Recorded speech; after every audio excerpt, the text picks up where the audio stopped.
તમારે કહેવું પડે, અમને ખૂબ ડરાવવામાં આવે છે, પોલીસ દ્વારા ડરાવવામાં આવે છે, એમના નેતાઓ દ્વારા ડરાવવામાં આવે છે, એમના કલેક્ટર જેવા અધિકારીઓ દ્વારા ડરાવવામાં આવે છે, ધમકાવવામાં આવે છે, કહેવામાં આવે છે કે ભાઈ તમે કેમ બોલો છો, સાનામાના બેસી રહ્યો. શું આદિવાસીઓ માટે બોલવું એ મારો ગુનો છે? અમારા બાળકો માટે શિક્ષકોની માંગણી કરવી મારો ગુનો છે? અમારા યુવાનો માટે પોસ્ટ મેટ્રિક શિષ્યવૃત્તિની માંગ કરીએ એ અમારો ગુનો છે? અમારા લોકો જંગલ જમીન ખેડે એના માટે અમે સનતની માંગણી કરીએ શું અમારો ગુનો છે? અમારા લોકોની જમીનો રોડમાં જાય એના માટે લડીએ અમારો ગુનો છે? અમારા છોકરાઓને કંપનીઓમાં હેરાનગતિ થાય એના માટે લડીએ એના માટે શું ગુનો છે? ત્યારે સાથીઓ, આ સરકારની નીતિઓ તમે જોઈ લો. તમારા આશીર્વાદથી 80 દિવસ બાદ માંડ છૂટીને બહાર આવ્યો. અને બહાર આવ્યો, મારા સ્નેહલભાઈ, મારા દેવાભાઈ, મારા દયારામભાઈએ કીધું, ચૈતરભાઈ તમારા જામીન અમે જેમ તેમ કરીને કરાવી લીધા છે, પણ તમારે ડેડિયાપાડામાં પ્રવેશ નથી કરવાનો. હવે તમે વિચાર કરો, ડેડિયાપાડાની જનતાએ 1 લાખથી પણ વધારે મત આપીને મને ધારાસભ્ય બનાવ્યો. ડેડિયાપાડામાં મારું કાર્યાલય છે, ડેડિયાપાડામાં મારું ગામ છે, મારું ઘર છે, મારો પરિવાર છે, પણ આ ભારતીય જનતા પાર્ટીના નેતાઓ, આ ભારતીય જનતા પાર્ટીની પોલીસ આજે મારા ડેડિયાપાડા મત વિસ્તારમાં મને જવા નથી દેતી. હું ડેડિયાપાડા મત વિસ્તારમાં પગ મૂકું એટલે મારે ફરી વડોદરા જેલમાં જવું પડે. પણ એ લોકો કહેવા માંગે છે હું રાજપીપળા રહીને લોકોના કામ કરું.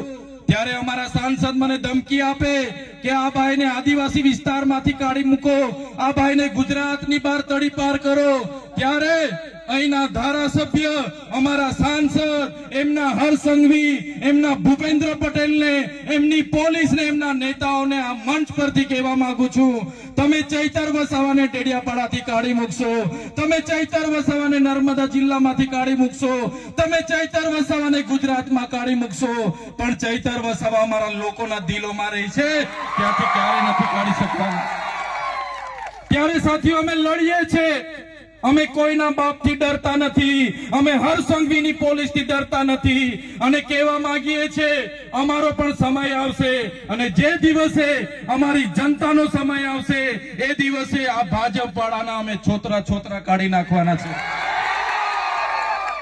આ ભાજપની સરકાર અધિકારીઓના બળે રાજ કરે છે, પોલીસના બળે અમારા લોકોને હેરાન કરે છે. પણ મારા યુવાનોને આહવાન કરું છું, હવે બહુ થઈ ગયું જુલમ, હવે બહુ થઈ ગયો અત્યાચાર. આમ આદમી પાર્ટી અને ચૈતર વસાવા તમને નેતૃત્વ પૂરું પાડવા માટે આવ્યા છે.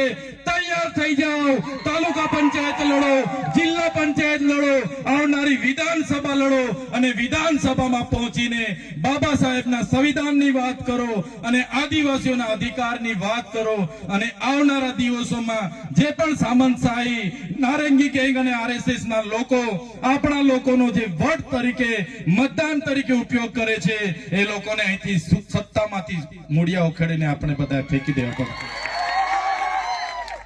સાથીઓ, બાબા સાહેબે કીધું છે, જે બાબા સાહેબે સંવિધાન બનાવ્યું એમને પણ પોતાની નીચી જાતિના લીધે ભણવા દેવામાં ના આવ્યા, એમને સ્કૂલની બહાર કાઢી મૂકવામાં આવતા.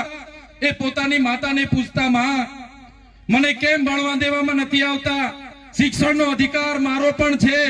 ત્યારે એમના માતા કહેતા, બેટા આપણે નીચી જાતિમાં આવીએ છીએ, અને નીચી જાતિમાં આવીએ એટલે આપણે ભણવાનો અધિકાર નથી, શૂદ્રને બોલવાનો અધિકાર નથી.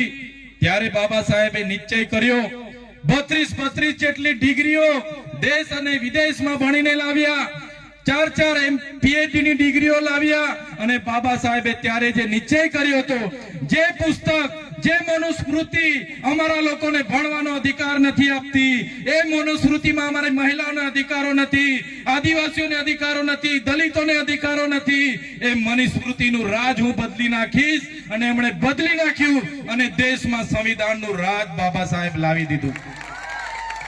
આજે દેશનું સંવિધાન આપણને બધાને સાર્વભૌમત્વની ભાવના સાથે આપે છે.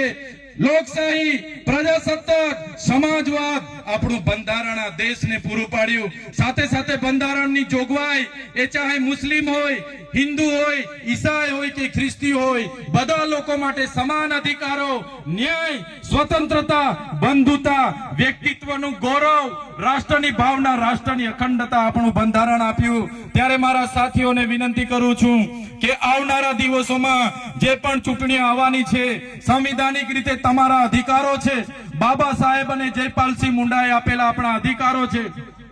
ત્યારે આ અધિકારોને સાચવવા માટે માત્ર સમાજના આગેવાન તરીકે નહીં પણ રાજકીય આગેવાન પણ તમારે બનવું પડશે. બંધારણની આપણી અનુસૂચિ 5 ના રક્ષણ માટે, પૈસા એક્ટના રક્ષણ માટે, 73AA ના રક્ષણ માટે, એટ્રોસિટી એક્ટના રક્ષણ માટે, આપણી જમીનો બચાવવા માટે, આપણી જળ, જંગલ અને ખનીજો પરના અધિકારો બચાવવા માટે આવનારા દિવસોમાં તમારે બધાએ રાજનીતિમાં આવવું પડશે અને આ લોકોને સત્તાથી આપણે ઉખેડીને ફેંકી દેવું પડશે.